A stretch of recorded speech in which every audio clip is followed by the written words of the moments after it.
Good morning everyone, কেমন আছো তোমরা সবাই? আশা করি ভালো আছো, সুস্থ আছো।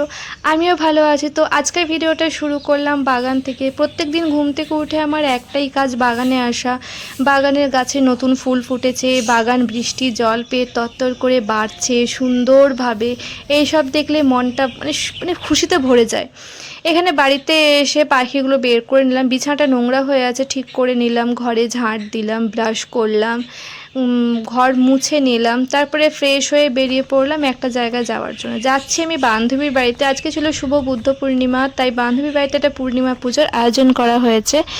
তো চলো, আমি এখানে বান্ধবীর বাড়িতে আমি এখানে পৌঁছে গেছি। এখানেও নিজের মনে কাটছে, আমি যে এসেছি ওর কোনো হুঁশই নেই। তো নিজের মনে কাটছে। এর সাথে আমার পরিচয় প্রায় 12 থেকে 13 বছরের হবে, মানে বন্ধুত্ব। এখানে আমি বসে আছি ওর পাশে। ও যে কোন চিন্তায় মগ্ন হয়ে আছে কে জানে, কি চিন্তা ভাবনা করছে ভগবান জানে ও কি চিন্তা ভাবনা করছে। তারপর হঠাৎ করে আমাকে দেখে ও চমকে যাবেন, কি কাণ্ড করলো দেখো। তারপরে এই ছোট্ট একটা পুজোর আয়োজন করা হয়েছে, যেটা গুছিয়েছে পুরোটাই ওর মেয়ে নিজের হাতে। এখানে চুটকিকে নিয়ে একটুখানি খেললাম। আর এটা হচ্ছে ওর মেয়ে সোনাই, ও শাড়ি পরেছিল, আর এখানে আমরা একটুখানি ঢং করে নিলাম। তারপরে গেছিলাম আমরা সাদা ফুল তোলার জন্য। এই মেয়েটা পুজোর আয়োজনটা, মানে যে কোনো পুজোর আয়োজন, যে কোনো পুজো যদি বাড়িতে করা হয় সেটাও নিজের হাতে গুছিয়ে সুন্দর করে করে।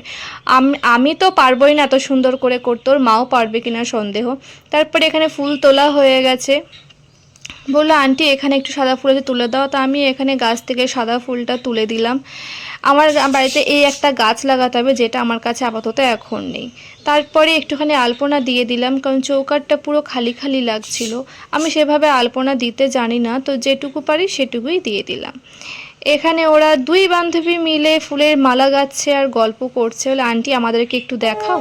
তো তারপরে এখানে পুরোহিত মশাই চলে আসেন এবং পুজো শুরু হয়ে যায়। আর পুজো প্রায় শেষের মুহূর্তে এখানে যজ্ঞ করা হচ্ছিল। তো এখানে পুজো এতটাই ভালো হয়েছে, যজ্ঞের আগুন দাউ দাউ করে খুব সুন্দরভাবে যজ্ঞের আগুন জ্বলেছে। আমি এখানে যজ্ঞের টিপ পরে বসে আছি। তারপর একটু নারকেল কুড়িয়ে নিলাম। নারকেল কোড়াতে কোড়াতে আমি ওদের ওখানে মজা দেখছিলাম। মানে হাসতে হাসতে পেটে ব্যথা হয়ে গেছিলো ওদের কাণ্ড দেখতে দেখতে।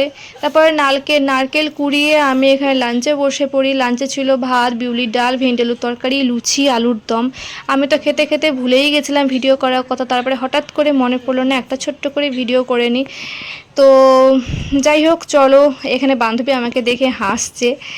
তো আমি খাওয়া দাওয়া করে চলে এলাম বাড়িতে। এখানে ম্যাওকে আজকে মা দুধ দিয়ে ভাত দিয়েছিল, দুধ ভাত খায় না।